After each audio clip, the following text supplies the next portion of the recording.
episode 174. My name is Dave Hunt, and I'm joined by Michael Swick. How's it going, Dave? It's Tuesday, so we're recording. I'm throwing people off if they try and follow us on Twitch by picking random days. Yeah, I streamed the other day, so maybe they still have the notifications on for a little bit. So it's like 2 in a row at like 8 or 9 o'clock at night, so don't get used to it. So we are Digital Days Gaming. We are a weekly podcast that posts every Thursday morning on podcast services. If you can subscribe to us, that's super helpful. If you are a subscriber, if you can leave a review, that's great. And if you can write a review with words, that's even more helpful to move us up the charts.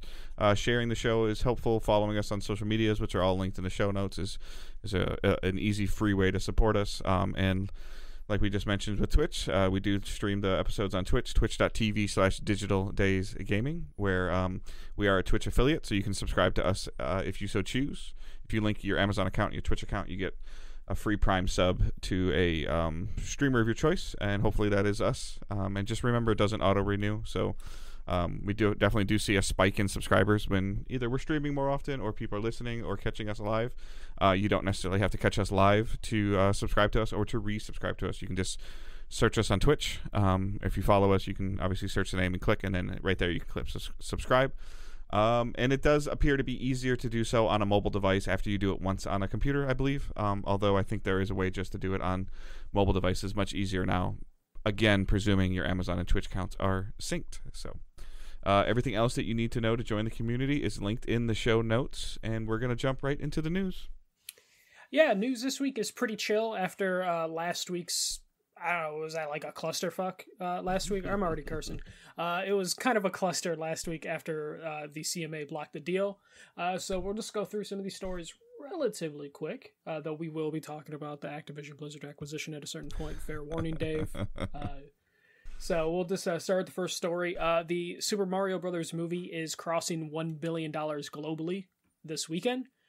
So this has become like a crazy hit. It hasn't had a ton of competition, though. Guardians of the Galaxy is coming out next week. This weekend. So is it this week or next week? I think Either it's way, May 3rd. Yeah. So yeah. Either way, Super Mario Brothers is supposed to hit $1 billion globally this weekend. This is going to be Illumination's like biggest film. It is the current like leader for the box office for the year already, passing Avatar, Way of the Water, and Ant-Man pretty easily. So yeah, this is going to be pretty huge, and apparently it just opened in Japan, which is just kind of wild that that was like the last big market to get the movie. I honestly don't expect, because typically Guardians of the Galaxy is a little bit of a slower burn in the theaters if history holds. I don't know if it's a run out, if the Marvel movies are on par of the run out to the theaters and catch it. So it will, like, Guardians of the Galaxy will be number 1 this weekend, but Mario will be 2. Like, there's just not a lot going on there. It'll be closer than people expect it to be. But unless we start hearing some just absolutely rave stuff coming about Guardians, it's definitely a little bit of a different cup of tea for your typical Marvel fan. Yeah, it's like Guardians will win pretty handedly, but the Mario movie is still going to make bank at like a solid number 2 this week. I'm just still like, I'm not surprised the Nintendo property of the Mario movie. It's a good movie. It's hitting audiences, and it's like doing really well. It hitting $1 billion within 4 weeks is kind of more than I expected it to do. I saw a rumor that this might be coming out digitally like May 9th. I haven't seen that confirmed, but I've seen rumblings of Mario Brothers coming digital May 9th. Yeah, I think I did see. I didn't see May 9th, but I did see like just May in general was like, which is like super fast. Out. So yeah, so this movie's gonna end up doing like ridiculously well, and I'm assuming Illumination's already like working with Nintendo for a sequel. I would rather see a different property than a sequel at this point in time, but I would imagine. There's a sequel coming, but yeah. But I see your point where, you'd probably want them to like maybe throw in a Zelda movie in between there. But I think Nintendo was very cautious about making a movie again, that they probably would rather play it safe. Like, let's just do another Mario movie, maybe a Donkey Kong movie before going into the Zelda thing. But this also now if you want to make a thing with Nintendo, the price is probably now increased significantly, and it was already a high number. I think it's increased significantly unless you're Illumination. Maybe, but I would imagine now there's multiple studios now looking like, hey, can we get a Zelda? And that could increase the price for Illumination just a little bit. Though they seem to to your point, if Illumination wants to do something different, then yes, I think that maybe that price goes up. But again, to your point, if they want to do like a sequel, I think that they probably would get the green light for that. Less cost effective, won't be as costly. So yeah, all the Mario's not going to get a new redesign or anything like that. They'll be able to carry most of those assets over, and just run a sequel way faster, and probably hit $1 billion again relatively fast, based on how this movie went. I don't know about you, Dave, but I've had the Peaches song stuck in my head since I've seen the movie. But you can't get away with it, or get away from it on social media, because that song's everywhere. But we'll move on to the next one. I made Dave do a little homework before we recorded just to make sure. But the Twisted Metal teaser was released a couple days ago, like 4 or 5 days ago. It gave our first look at maybe what type of like style they were going for, what type of theme genre that they might be doing. And I think it answered the big debate like we were talking about. And I think we were both in agreement that they couldn't take this serious like The Last of Us. They needed to go a different route. And I think the teaser kind of gave us an idea that they might be going for a more humorous route. Potentially. Yeah. I mean, did we know that Anthony Mackie's in it? Did we know that beforehand? Yes. Yeah. It was, he's one of the producers on it, but it was also like going to be a vehicle for him. Okay. No pun intended. Yeah, I mean, I watched the trailer, like as Michael asked me to do so before. I never really played this game, so I don't really have any kind of sentimental attachment to it. I mean, I know it was like the first Destruction All-Star racing game we ever had, Destruction Derby racing game, that kind of kicked that genre off. I mean, so yeah, it kind of gave me, I guess, like in the little 30-second thing, like a little Mad Max vibes to it, I guess. Mm-hmm. And I think they spent a lot of time showing the time frame this is taking place in, where there's a CD player in the car and everything like that. So, they're definitely going for like a specific time window along with the music that was played. Based on your bullet points that you have in here, it is a little concerning to me if all 10 episodes are going to be released at one time. Yeah, that when they announced that, I haven't seen every article pick up on that, but I did check multiple articles just to make sure it wasn't crazy. That's a little bit of a red flag to me, like that you don't really get a chance to build hype. People could easily, pick up. I don't even know if this is a thing, but pick up like a free 1 week trial of Peacock. Hell, even a free day trial on a Saturday afternoon when you don't have anything going on. Like if these are.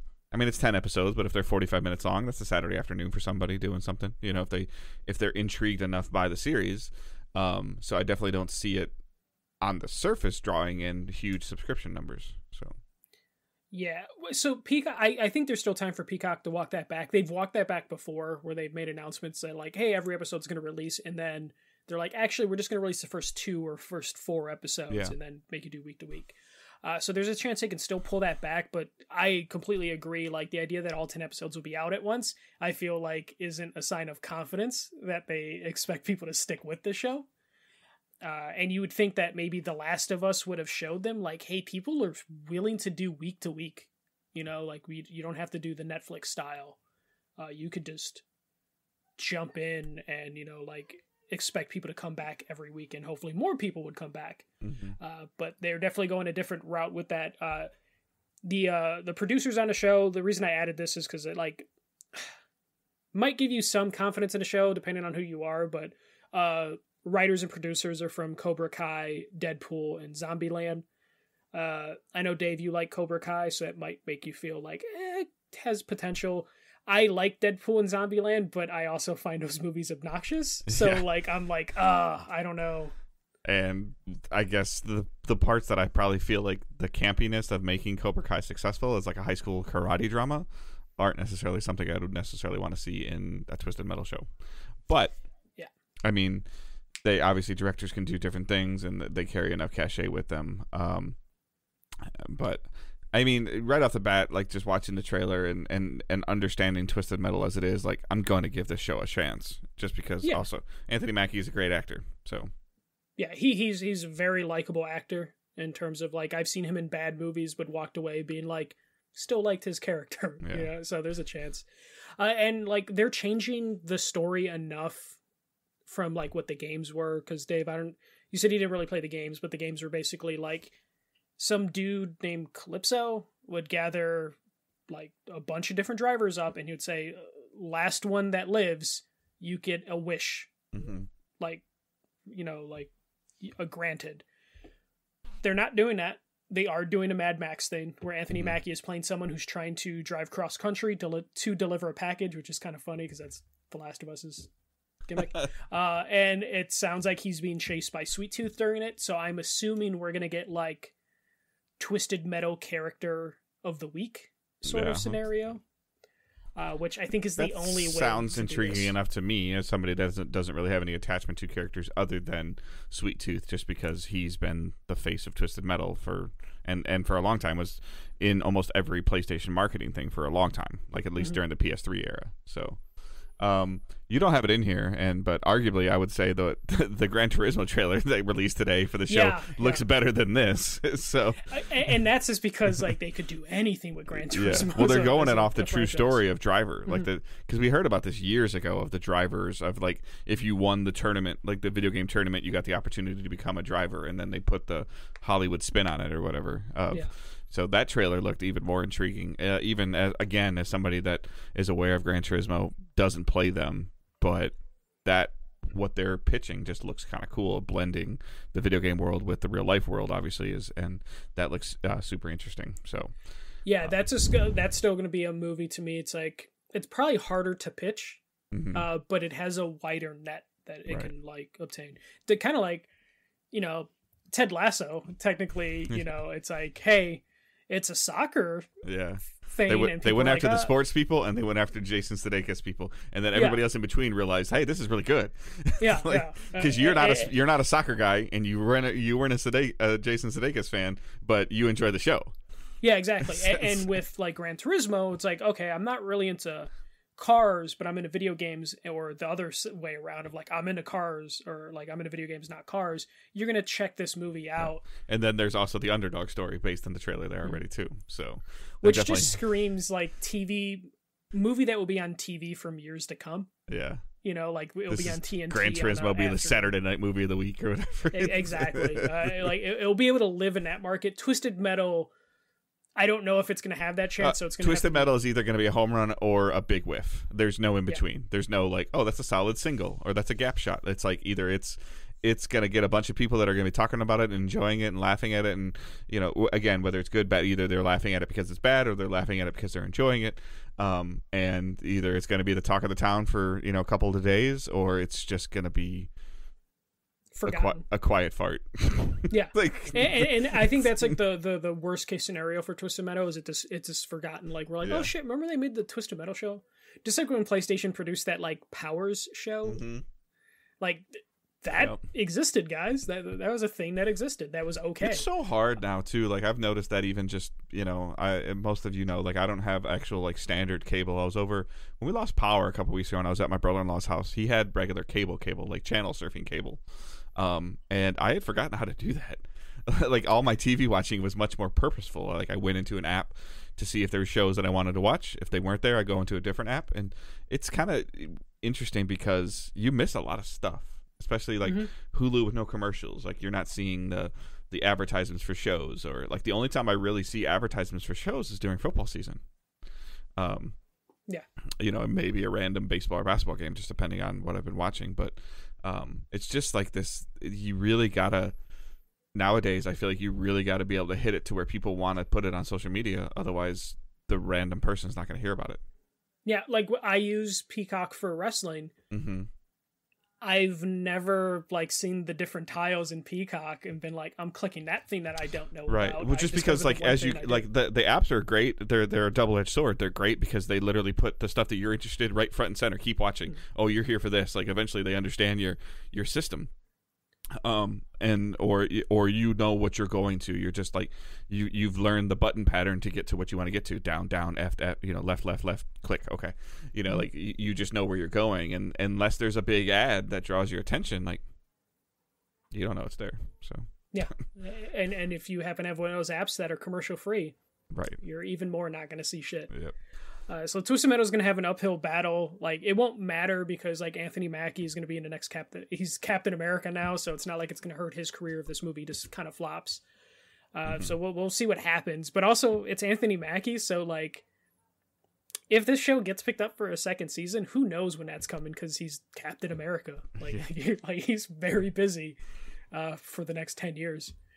So we'll see how that plays out. Dave, I'm going to hit you with a story that you'll probably be like, no shit. PlayStation and Activision data suggest 70 games are hurting overall game sales. $70 games. $70 games are hurting sales. So according to data that people like were able to cipher through PlayStation and Activision, the $70 price tag is leading to fewer units sold. Though the price increase has balanced that out and total dollars are up, but they are selling less units than they were before. For an example, Modern Warfare 2 sold 6.2 million copies less than expected, but it still hit the $1 billion mark threshold relatively quickly because of the price differential. So, Dave, are you shocked that people are buying less games now that they're priced $70? That they're buying less? No, I just think that this is the state of our gaming world. So I think that analysts and companies saw this trend coming already and are getting the price change in front of it, as they were seeing a decline in $60 sales. Like, just in general, whether you believe that's because of subscription or quality of product or availability or whatever, like there are probably multiple reasons for a decline in overall software sales. But I also feel that in this situation, this is very similar to an analogy I always go to is gym shoes and baseball hats. Like basic random, when I graduated high school 2000 2001, you could buy a pair of Air Force Ones or Dunks for like $65 $70, and now they're $110 $120. A new era on-field baseball hat. If Michael wanted to go buy a Chicago White Sox hat when he was in high school, it's probably about $26 to $28. Almost every hat I've seen now is $40, and that's even for a non-fitted version. So I understand the value of the dollars decreasing, but the overall the consumers that are buying the products are decreasing. However, when you're charging $10, $12, $15 more, you're still coming out about the same. You can afford to lose 3 sales to roughly about 3 sales because your dedicated fans are still going to buy it. Like the guy that buys his Detroit Tigers or Chicago Cubs or Chicago White Sox hat, new one every year for opening day, he's not going to stop buying it because the price went up. But the fan that goes to a baseball game maybe once a year, sees a cool hat they like, looks at the price tag and goes, no, it's not worth it. Like, that's what's happening with games. I feel like that's a similar thing as what's happening with games right now. They're just being more selective or waiting on a price, like a sale, as well as just the state of the games that are coming out at launch right now too. Yeah, I was just talking about this with someone earlier, before I even found this news story of just like, we were going over the games that have come out recently, and it was like, cool, Dead Island 2 just came out, interested in that. Jedi Survivor came out, interested in that. Buggy mess. Interested in Zelda, interested in Redfall. The Redfall is its own little bubble because Game Pass. But we were looking at that, and like those are like $3 $70 games, and now we're looking at them as $70 games to where Dead Island, we were just like, we can wait for a sale. Because we can, like, the idea of spending in that, like, before we would do the dumb thing of we would just buy all 3 games, even if we didn't have time for all 3 games. And again, that's $180, but now you buy 3 games is $210. Like $30 is a lot. Going over the $200 threshold is a lot. And I guarantee you, your conversation ended with, okay, we'll just pay $70 for Zelda because that won't go down in price. No, and that's what it came down to. And it's just like, hey, we'll just pick up Dead Island 2 later on when it's on sale. Yeah. And technically, those units will still be sold because we will pick those games up. We're just not going to pick them up day one because they're $70. And also, the pacing is terrible. Yeah, and it's also why I hate launch window sales. And that's why I just hate game sales overall. Because you'll see Minecraft consistently in the MPD because it goes on sale. Or you'll see NBA 2K. I promise you'll see some spike in NBA 2K right now because of the playoffs. Yeah. It'll probably, like, 2K will probably crack the top 10 because in May or June, just because, well, maybe it won't, not as much as it used to, because it'll be like a Game Pass thing or a PS Plus thing, because but getting before to the Game end. Pass Yeah. and PS Plus, you would always see a spike in it. You see a spike in Madden, like after the Super Bowl, because like football's front and center of people's mind, and then a sale, like putting Madden down to $30, $40 right after the Super Bowl, like when people are anything's right in front and center of them. You see all this stuff, and I feel like they, companies can say, hey, $70, and then they can put it on sale for $60. I've seen that happening more. And if the problem is that if the consumer goes and buys it for $60, you're just justifying them doing that, and they're going to keep the $70 price point or go to $75 in the next 2 years, and put it on sale for $60, knowing that the consumer will be, oh, it's on sale, I'll pick it up. Like, that's what it probably would have been anyways. Yeah. I will talk about some of the game sale stuff, and not the next story, but the story after. But a lot of times I'm now telling myself, like, I'll just wait, even though, like, me and you, Dave, because of the podcast, we're like, well, we need to get the game week one so we can talk about it. But at a certain point, I'm just like, well, no, yes and no. Like, I don't think I would have given Jedi Survivor a fair shake on PC. I want it on PC. I know you messaged me this weekend being like, hey, I want to play it on PC for ease of stream. I diligently want to make a more dedicated stream schedule for our community and for myself. And I also want to make it as easy as possible for me to stream. Right now, the easiest way for me to do that is on my PC. So, and there's multiple reasons too. Just for the record, I've been buying a couple PC games, and Sony, and if the PlayStation Store and Xbox Store start accepting this, but it's just easier. I have a pay in 4 option on Green Man Gaming, where I can just take it and make it $15. Like, do I have $70 to buy the game? Yeah, I do. Is it easier just to be like, hey, it's $15 every 2 weeks? Yeah, it is. Like, it just is. And I fully expect by the time I decide I'm ready to play Jedi Survivor, it'll be at least $10 or $15 cheaper, and it'll only be like 6 weeks after launch. Yeah, and you'll get the best optimized version of that game once it's patched. That picture that they released of what they're patching is ridiculous, and it's dumb.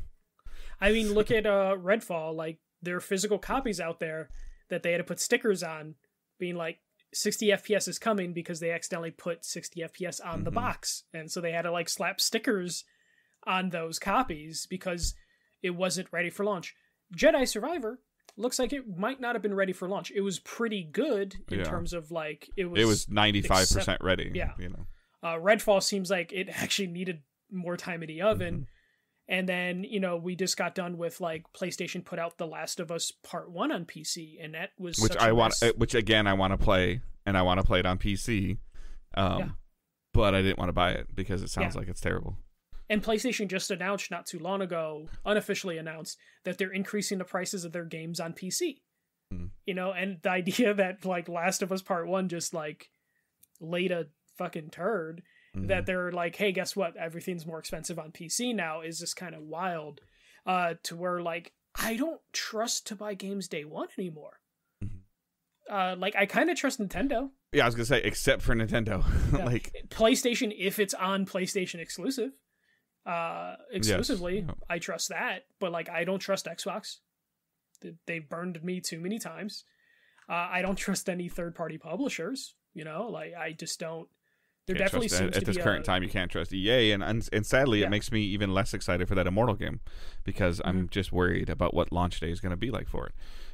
And that's a cool, like, story-driven, just much like Jedi Survivor seems to be very story-driven, and the spoiler concern is there, wanting to be part of the conversation is there, but at the same time, like, I don't want to come out on this podcast and speak negatively of Jedi Survivor because it doesn't run well on my PC. Like, I don't feel like that's doing the game justification. Like, yes, I should hold the developer to a standard, and they should make their games run properly and work properly on all the platforms they release. You also want to use your time to have fun. Correct. You know, yes. like Digital Foundry exists, Yeah. you know, to run games through the ringer, but we just want to enjoy a game and have fun and talk about that, to where we can't really do that for some of these day one releases, especially on PC and Xbox specifically, where it's just like, yeah, you know what?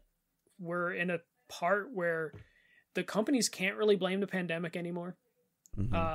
They can blame like that they fucked up their workflow and they don't know how to adjust to it, because we've seen companies go back and forth on like, hey, return to office, stay home.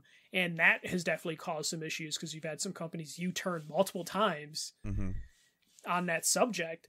But it just seems like we're getting more and more like half-baked games coming out for no reason. And the wild thing is, you know, I just listed off like 4 or 5 games that came out in the last couple of weeks that are coming out in a couple of weeks.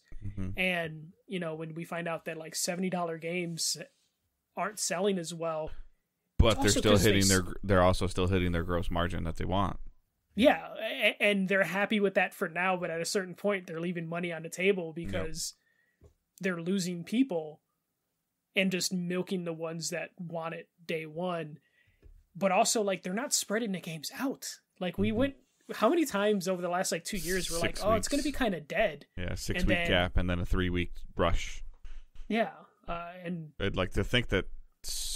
Well, what moved out of the? Okay, so we had Jedi Survivor, Dead Island 2, Redfall, and not Breath of the Wild, Tears of the Kingdom, all within like a 20 days window. Something else was in there. It was the thing that got delayed. I mean, Suicide Squad was the end of May, I believe, but it was still like a 5 or 6 week window there. So, it's definitely like super interesting to see, like, you know, you can't really blame the pandemic right now, but maybe the pandemic is still affecting it to where, like, okay, like they're all on this 6 or 9 month window delay, and like now we're hitting it, like we're hitting where they were coming out of that delay and unfortunately, like, it's just all it's doing is it's just diminishing the games. It's just diminishing the software industry right now, and it's affecting everybody. Like more like a lot of people that I even play with on my timeline, they're just playing their 1 or 2 game. Their go-to, the thing that they're comfortable with, their Destinies, their Overwatches, their Final Fantasies, like, you know, whatever it is. I mean, most of the time you guys can tell when like a gaming drought's affecting me, but like I haven't even played Destiny for like 21 days. Yeah, like, that's a you know, that I not I even didn't turn signing my PlayStation off for 27 days. Yeah, like, it's wild. So I mean, it's not just Xbox, it's not just Nintendo, it's not just PlayStation, it's just games right now, and it's just it's concerning. Can something like Spider-Man like re-spark something? Yeah, absolutely. Am I confident at this point in time that Spider-Man's going to come out in September or October? No. If it does, is it going to be in a great state? Yeah, I think so, but I also feel like Sony won't risk it. No, not with that one, but there's still a chance. Like, you would think EA with Jedi Survivor would have been like, hey, we can't fuck up the Star Wars game. And they kind of did. Like, luckily for them, it reviewed really well. It's going to sell well, but you just imagine, like, if it didn't have any sort of negative press on it, because all the negative press on it is like, hey, this game's damn near perfect, but it's broken on PC, and there's a lot of bugs and issues on console. And like Josh Kreese writes, like he trusts Sony first party games. I do too. The only problem is that I don't want, what I'm afraid, what I see down the horizon for Sony is them turning into very similar to Nintendo, of where it's essentially 1, maybe 2, so let's call it 1.5 marquee, like, big launches every 12 to 15 months. Like, when you want that 2018 Sony that released God of War, Detroit, and Spider-Man, and Gran Turismo all in the same year. Yeah, so, I mean, and if you go back like 9 months, right now you're looking at Ragnarok, Horizon, Forbidden West, and GT. And again, Gran Turismo kind of just came and was there. Sold well. I'm sure it did fine, but not enough for them to really talk about it. You know, their hardware sales are just ridiculous. Their hardware sale numbers are just ridiculous because, you know, like, they can point to, Horizon and God of War, but we still haven't seen a PS5 only Ratchet and Clank. Right, but I meant like in the last 9 months, like Spider-Man, but we haven't seen Spider-Man running. Right. Yeah, so because I was does the new Gran Turismo run on PS4?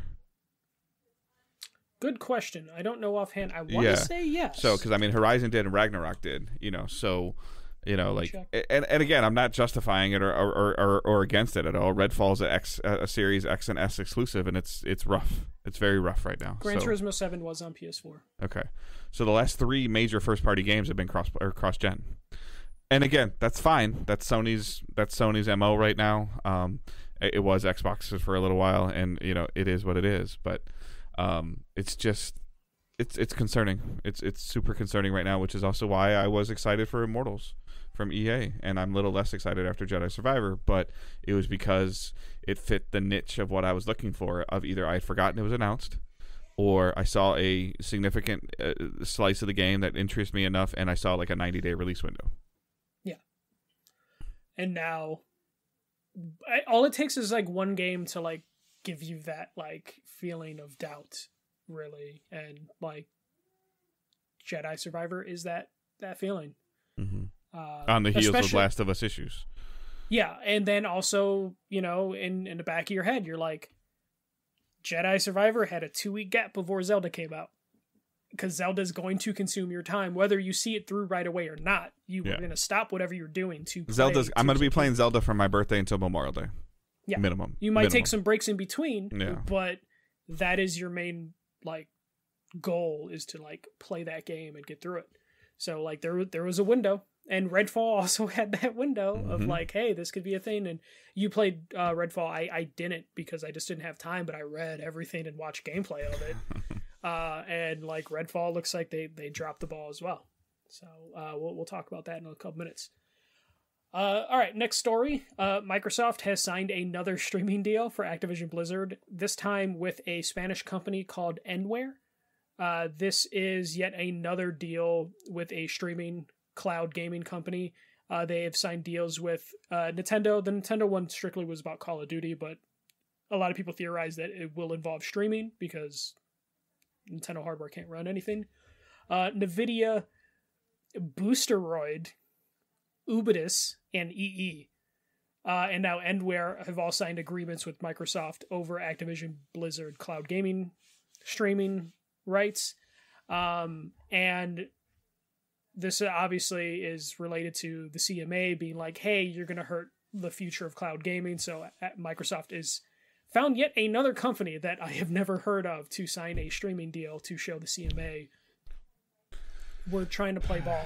So let me just do the last bullet point. There was a separate report that the CMA could block the deal for 10 years if the first appeal fails. Correct. So, yeah. But why don't you think that we're hearing any rumblings about Microsoft trying to sign a deal with Luna or Netflix? I'm assuming they're just to appease CMA. It's a matter of like how big of a deal those two companies want to make, and I'm assuming after the CMA blocks that deal, Amazon is like, here's our fee, and Netflix is like, here's our fee, as opposed to Microsoft, which is basically signing deals with these companies. These companies are just throwing money at Microsoft, as opposed to if they go to Amazon, they go to Netflix, those companies are going to be like, actually, you're going to pay us because you need us now. So I am assuming it has some in part to do with that. And also Microsoft and Amazon they compete in the server business. So they're not friendly at all. Right. All right. Yeah. I was just wondering. So yeah. I don't think that you're going to see, we're not anywhere close to in the next 12 months, an immediate no on the initial Activision Microsoft purchase through the CMA.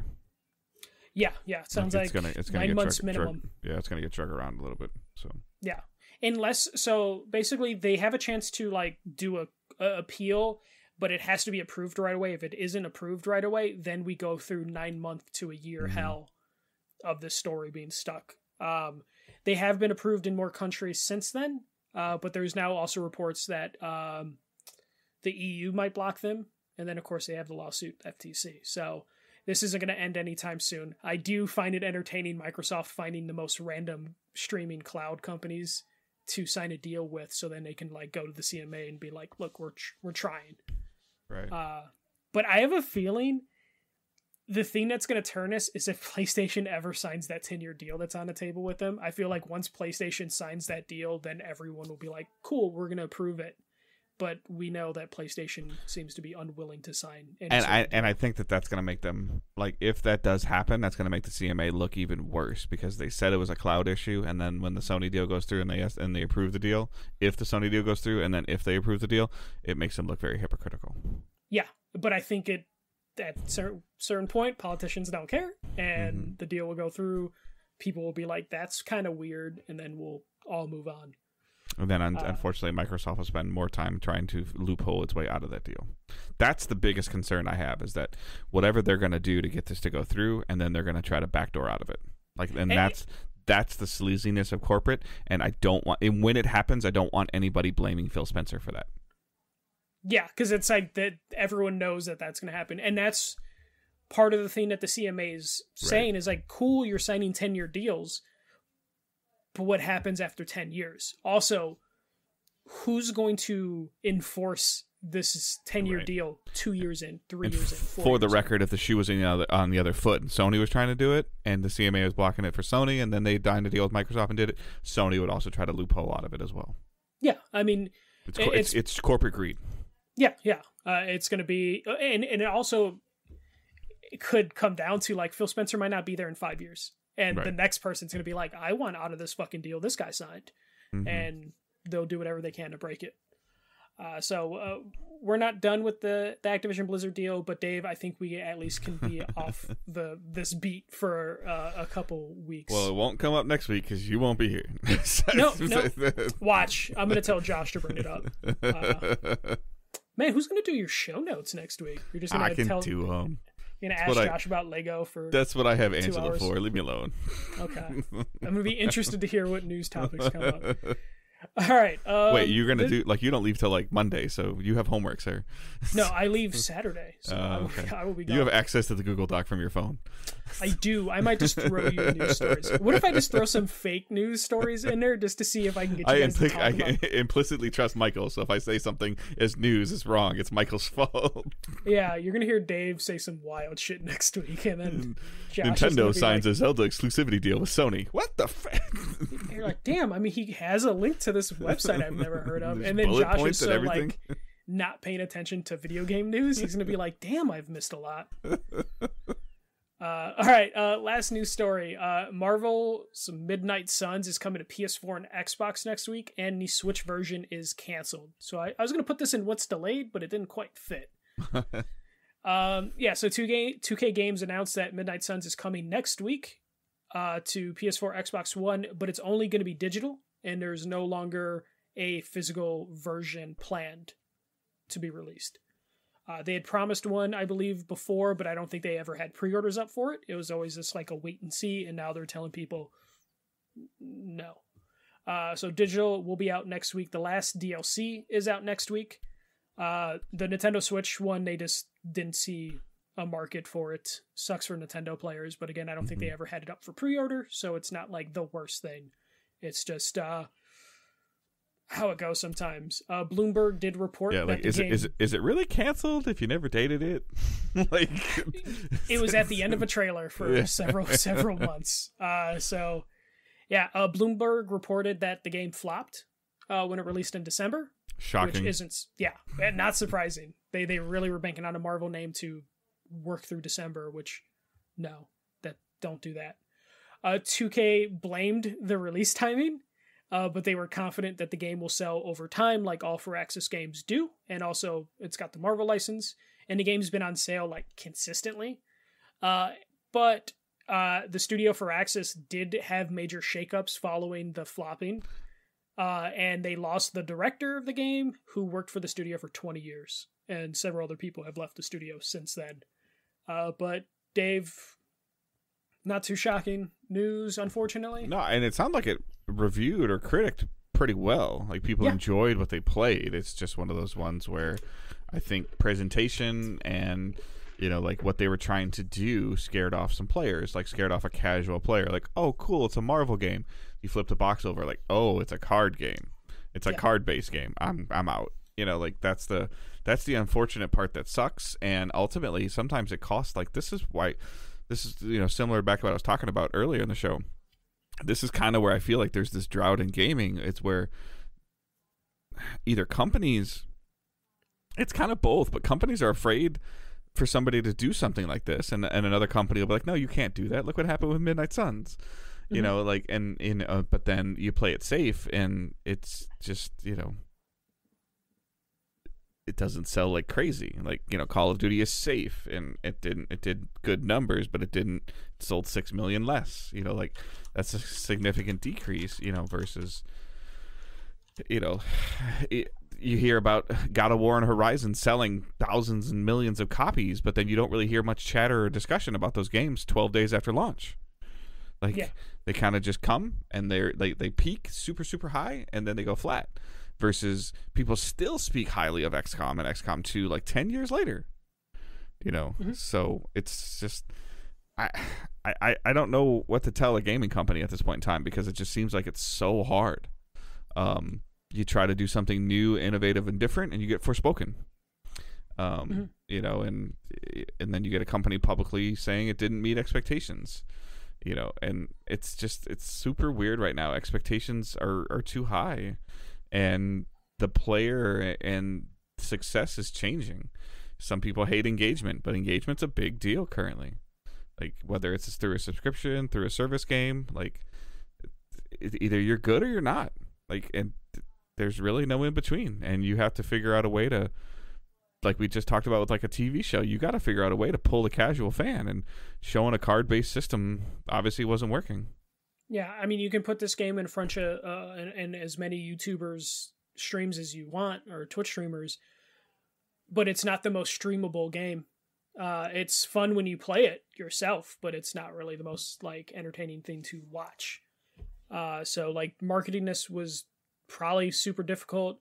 Also, don't release a game in December. Like, just don't do that, because most people have their money spent up by Black Friday for the holiday season, and that means they don't want to purchase an additional game at full price 2 weeks before Christmas or 3 weeks before Christmas, and also they don't want to buy something for themselves, like, so it's like an ideal January-February game. Yeah. And I think originally it was supposed to come out in October, and then they it got delayed. We didn't know when it was coming out, and then they just like announced it like a couple weeks before it was coming out. Like, hey, guess what? We're coming out. Similar to this, PS4 and Xbox version, like no physical version, and you can play it next week. Like, yeah, no fanfare. Nothing. You knew 3 weeks ago there wasn't a physical version coming out. Why'd you wait? Yeah. Like, how did that happen? Yeah, this released December 1st. So the idea that like they released it in December, not all platforms were there, and then when it finally does come out on PS4, Xbox One, which are going to be your biggest player base potential, no fanfare. Just like, hey, the last DLC comes out, and also, hey, it's coming to PS4 and Xbox One. I also think what hurt this game is there was like 3 or 4 different SKUs for this. There's like the regular edition, the enhanced edition, the legendary edition, and I think there might have been a fancy collector's edition. Hell, there's different versions of Redfall. Yeah, why? And like, as someone who picked up Midnight Suns, I ended up picking it up way later because I saw that there were 3 versions of this game, and they were all at different like sale price points, to where I was like, I'll wait for the legendary one to go on sale. Yep. Like, I'll wait for the one with the season pass to go out on sale, because it wasn't limited to anything. So I just don't. A lot of things were going against this game. Yeah. And it seems like Firaxis is going to end up paying for it. And unfortunately, 2K is probably going to look at them and be like, you couldn't sell a Marvel game, and put them in like the doghouse because of that, even though it's like, they probably should have let them make an XCOM or something. Well, or not make them not go not make them go XCOMs on steroids.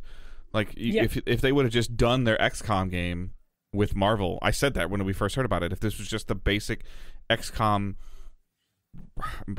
Mario versus Mario Rabbids like grid system, like I don't know. I feel like if this would have been the same entry level system as Mario Rabbids had for its turn base with that type of story that they were trying to tell, I think it would have been fine. Yeah. But you just overthunk the player. And also, you could have done the same genre card game that you did for this that differentiate from XCOM, but maybe make it an X-Men game. So you could be like, here's Marvel's X-Men, as opposed to Marvel's Midnight Suns, where the Midnight Suns part is more prominent than the Marvel logo, to where if you're passing it by in a store, you'll see the characters that you know, but they look a little different. They look a little weird when you look at the cover. And also, you're like, what the hell is Midnight Suns?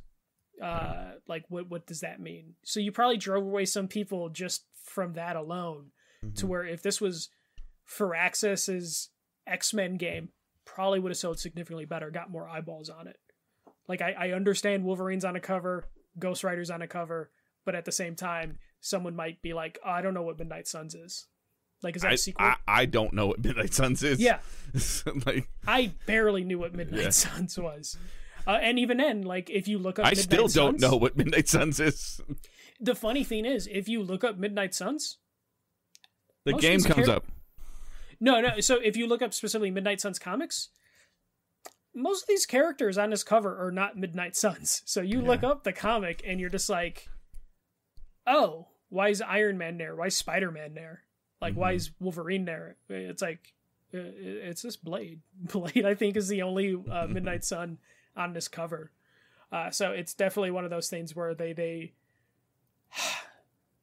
tried too hard to get some street cred, basically, in the comic book universe by picking the Midnight Sun overthought story. the player. Yeah. They're like, oh, let's go for a really specific story and see what happens. And it just didn't work out for them.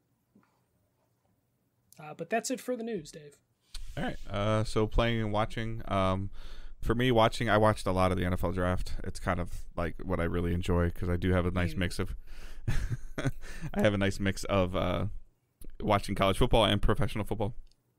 So that's kind of cool. And then just the like locally over analyzing it because Detroit's kind of, the Lions, shockingly to say this, is kind of on the incline up. Their trajectory is up for the first time in a long time. And then I've been watching on Paramount Plus just a random 20-minute sitcom called The Neighborhood with Cedric the Entertainer. It's like there's like 5 seasons of it, and it's something that I've just, as I've been getting home from work, kind of tired or whatever, it's just something I put on. It's just basic background noise. It's funny. It has some good spots to it. The sigh, though, that you just did when you're just like, it's on. Yeah, I'm entertained by it. I keep watching the next thing, and I laugh at it, because there's something that happens like every 5 minutes that makes you laugh. So I don't mean this in a mean way. It's something you can watch and not think. Correct. Yes. Like, and that's sometimes what you need after. And the state of my the state of exhaustion that I feel like I've been living in for the last 6 weeks, it just fits right now. I am getting some of that checked out, by the way. I know some of you have also expressed concerns about me. I'm okay, but I'm getting some stuff checked out. And then I did play Redfall. So Redfall went live. We're recording this on Tuesday, May 2nd. Redfall did go live May 1st at 8 p.m., which I didn't find out until my tweet that you replied to got a friend of mine who was a really good friend of mine in PR for Destiny, and now she is PR for Bethesda. Got her to Twitter message me at 4 a.m. telling me like, "Hey, this guy gets it," and I'm like, "Yes, I understand. I made a mistake. I'm sorry." Be like, "That's my host, my co-host." Yeah, that was me trying to be funny because I made some comment about 30 frames when you're like, "Well, you're playing on a PC, you'll be fine." It's 60, yeah. So. She hasn't responded to that either, so the game also launched, so she's busy. But I think I've earned some Redfall swag, so just like throw that in there. Like, does he earn something by knowing the frame rates? Maybe she'll watch this when I think she's going out of town for a little while, so maybe she'll listen to this. Oh, when she's out of town. Maybe don't watch or listen to this because we're going to talk about Redfall right now. Yeah. So Redfall's a little rough. So I know you haven't played it. I was thinking about this today because I don't even know why this came into my mind, but you as a what I would refer to as a campy vampire expert, correct? Yeah. Do you think that based on even some of the videos you've seen or some of the reviews you're reading, like, and this could be a totally off the wall question, and you could just tell me no, but do you think they were trying to go after like a campy Buffy vibe? I can see that might have been something they were half-heartedly aiming for, but they didn't want to pull the trigger fully, and I think that's how we got what we got. Yeah. Which, from what I've read and seen, seems kind of generic. Mm-hmm. So right off the bat, like some of the issues I had with it, I think if functionally it works. Like, you know, it feels good. There's a couple mechanical things that feel like when you're playing, it feels good. Like it moves. I don't think it, like some people are saying it feels a little stiff. I don't think it feels a little stiff. The melees are a little weird, like where you just kind of elbow somebody and they die if you sneak attack on somebody. So that's a little weird. Yeah. But it also sounds like that's kind of par for Arcane's course, like what Arcane's always done. Kind of. You kind of got that feeling in Deathloop. Yeah. And then the things that were kind of bothering me right off the bat was I ran into like figuring out where to go in terms of like a waypoint system is a little clunky in my opinion. It uses the compass on the top of the screen, and you know, but it's also multi-floored, so that can confuse you a little bit if you're looking around. But then it's, you know, so that was a little jarring for me. And there was a situation I ran into when I was like kind of went out in the world where like I went near a house, and there's a little bit of survival to it where you're kind of scrounging through things trying to find things which give you more experience points and skill points, and or you can use experience points to buy skill. I haven't even gotten that far in it to figure that part out. There was like enemies that I'm not entirely sure, because you're not always fighting vampires. And I'm not really entirely sure where these other enemies came from or why they're enemies. And like I'm only about 90 minutes to 2 hours in, and then there was a house that I was kind of going through, which you can't get into. So there's some buildings you can't get into, and there's some buildings you can get into, and that's not really as clearly defined as I would like. And then there was a situation where some of the enemies were on a roof where I could shoot them, but I didn't know how to get up on the roof where they were. Therefore, when I killed them and they dropped something that would have been experience points or stuff or a med kit or something, I didn't know how to get up there. It's the mystery. Yeah, so unless I'm missing something, or it turns into like, you know, like I feel like it would suck if I don't have the right character. That I know you have that one character that kind of has like the elevator lift, but that's what I think you're supposed to use. Which right, is but if you're not with that character, then that's kind of is, right, and that's the only thing that I'm hearing. Like as it's been out today, is that people are saying it's a little bit more fun co-op, and I hope that's the case. I have not co-opted at all yet. I do hope that's the case. However, when your game relies on co-op, and it also has what I like to call broken co-op or Far Cry co-op, where it doesn't progress laterally for multiple players, it only progresses for the host mission wise, is already a turn off.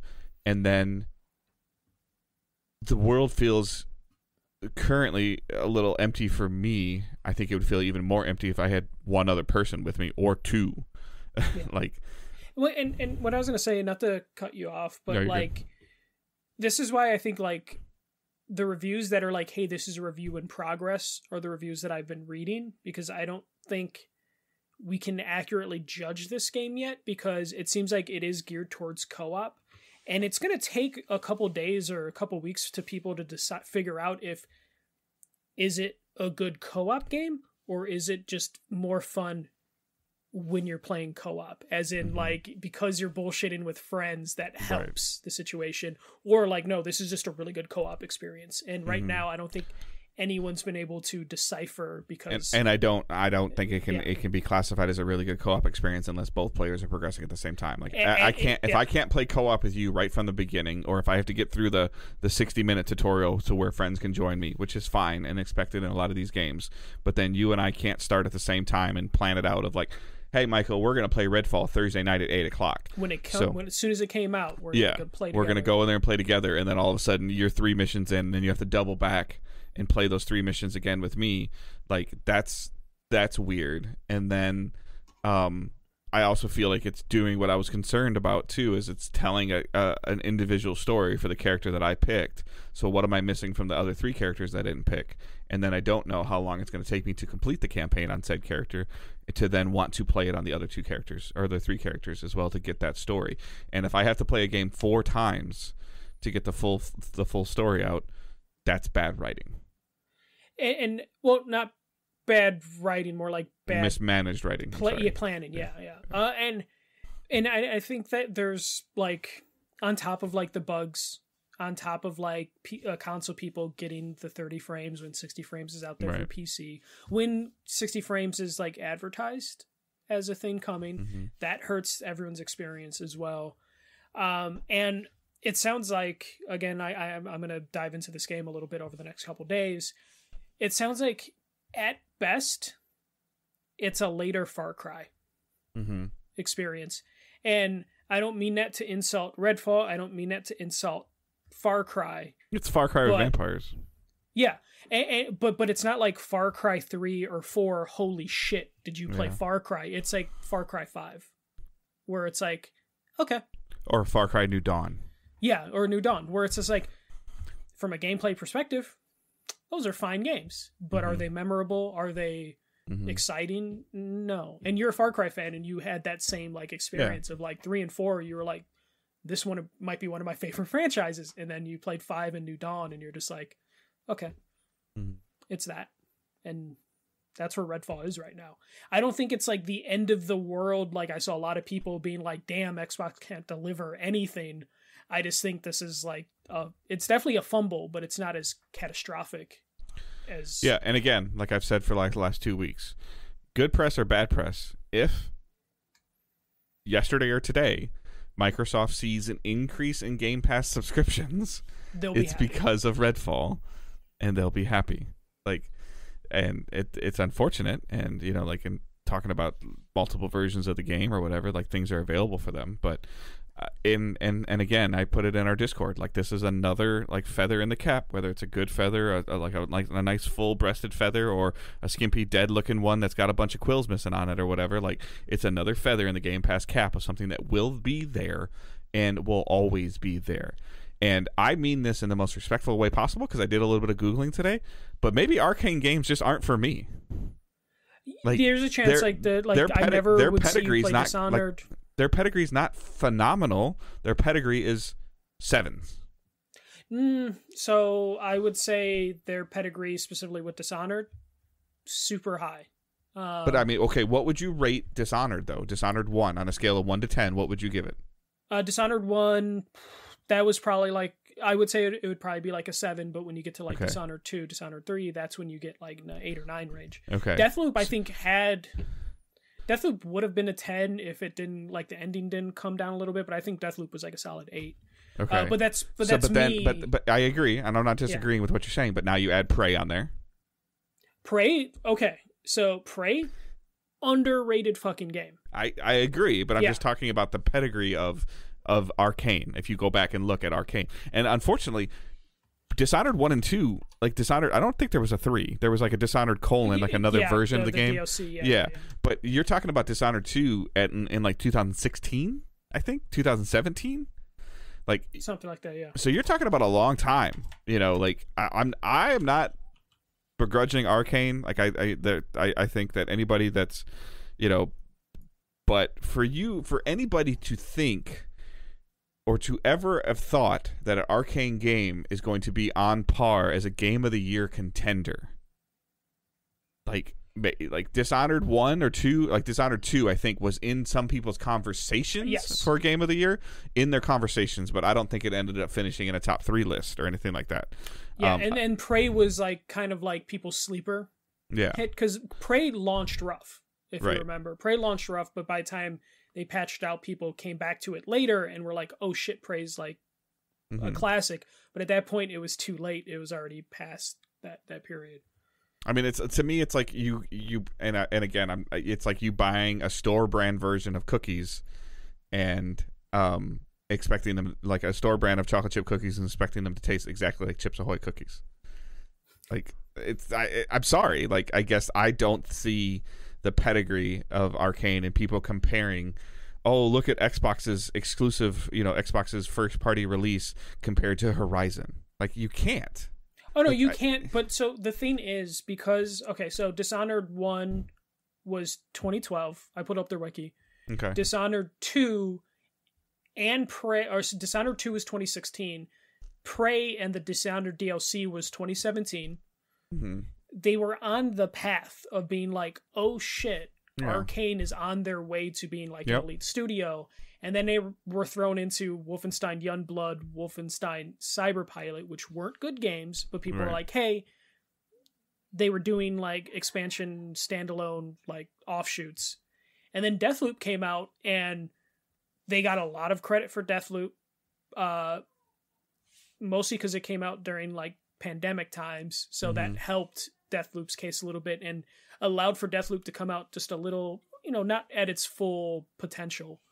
So people were excited for Redfall because they were on the path of being like they could be one of those studios. I'm legitimately starting to think this is why Bethesda was purchased, because they were in the most vulnerable state they'd ever been.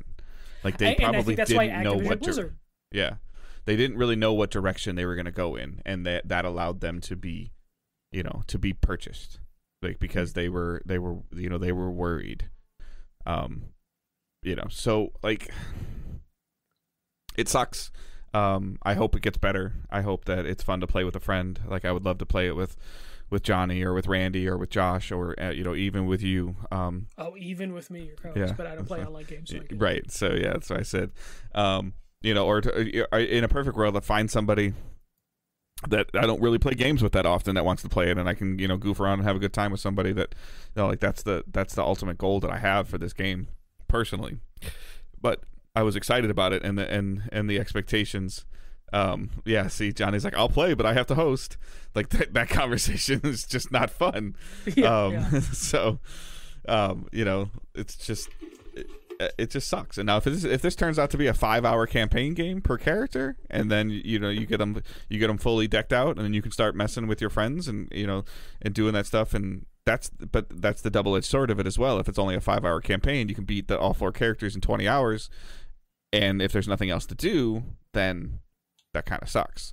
Yeah. So, like, I'll have to see if they have any kind of I think there's a roadmap plan out there. Yeah. So. Yeah. But all right, what you been playing and watching? So. Man, I have not been doing shit but planning a trip and working. So not much on my plate. Started watching the new season of Barry. I waited for a couple episodes to be out before I started to like watch it, but now I caught up and want more episodes. So I've been doing a lot of that. I got stuck watching a YouTuber named Caleb Hammer, I think is the name, and he does financial audits where he basically has people on, looks at their finances, and then basically tells them why they suck at money. You laughed at me for watching The Neighborhood? What happened? I said, and you laughed at me for watching The Neighborhood? It's been fascinating to watch. I don't know if it's just the like, haha, they're stupid, I'm smart aspect of it, but it's been something that like has like almost been a little anxiety inducing as you watch people like fuck up their finances relatively easy.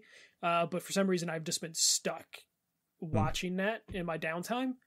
I don't know if it's just because like I've been paying too much attention to that because like looking at houses potentially within the next year has made me just like look at my finances, but then YouTube found out I was looking at finances like, hey, why don't you watch this fucking channel about finances?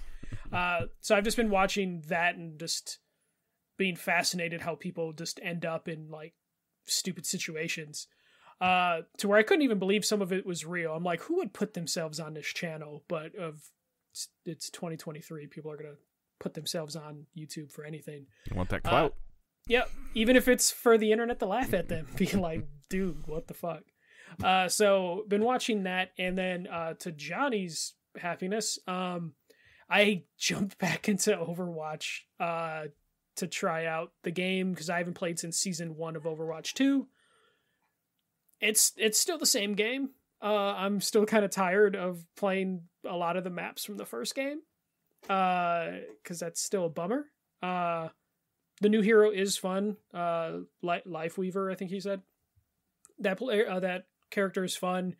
I did the mistake. I jumped into ranked play just to see where I would place after not playing for like 6 months. And I was surprised that I got platinum ranking. But I have really struggled in platinum ranking because I'm not aware of like the current meta, which apparently like that's where we're at now, Dave. If you want to play one of these games competitive, you have to like do homework and be like, okay, competitive. If you want to play any kind, yeah, like any kind of like randomized, like class based, loot based thing, you gotta have the one thing. It's not loot. Yeah. It's not random. It's not build your own thing. It's play the meta. Yep. So I've just been picking my character and I mute my team, and I just play. Which doesn't lead to a lot of wins, but I got ranked into platinum. That's way better than I thought I was going to be ranked for not playing for 3 seasons. But yeah, I've just been kind of dabbling with that. I am going on a trip next week, which is why I won't be on the podcast unless I sent Angela like a 30-second clip of me being like, hey, I'm on the podcast. I won't be on the podcast next week. But yeah, we'll just edit that out. She will not have gotten that clip. So we'll see. We'll see. I'll just text her and be like, hey, here's a 30-second clip. Just put it in the middle of Dave talking. But so it'll be like every day. Yeah, exactly. So I am looking at, like, I'm going to probably pick up Advance Wars 1 and 2 because that seems like a really good playing game that I could just like start and stop from time to time. And then there's a couple other Switch games that I might pick up that probably shouldn't play on a plane, but I'm gonna do it anyways. So whoever's next to me is going to be entertained by whatever the hell I'm doing. Because I'm sitting in the middle seat. Like the dating simulator game or something? Like, don't do that to them. I might. I mean, we'll see what happens. I remember when I went to PAX one year and I was playing Danganronpa. And I was by myself at PAX. I flew solo. And just the person next to me, or both people next to me, looking at my screen from time to time, being like, what the fuck is this person playing? I'm going to end up doing that again, potentially. But at least Advance War, it's like, hey, these anime characters are in war. Fun. So we'll see how that goes on the plane. So yeah, not too much. I just hope my California trip will lead to at least playing some video games on the plane just to get me back in the flow of things. And I'm hoping to play some Redfall before I head out. Cool. Yeah. All right, we're going to skip questions today because we're kind of right at the time that we like to be at. But you can always send us those questions. Also, we're going to skip them because we didn't get very many or any. So you can send us those questions using hashtag AskDigitalDays, or you can always come in and play, or you can come in and ask a question while we're live streaming the show. So if we're live, you can do that. You can post it in the Discord. You can post it on Facebook. You don't have to wait for us to ask. You can just post them.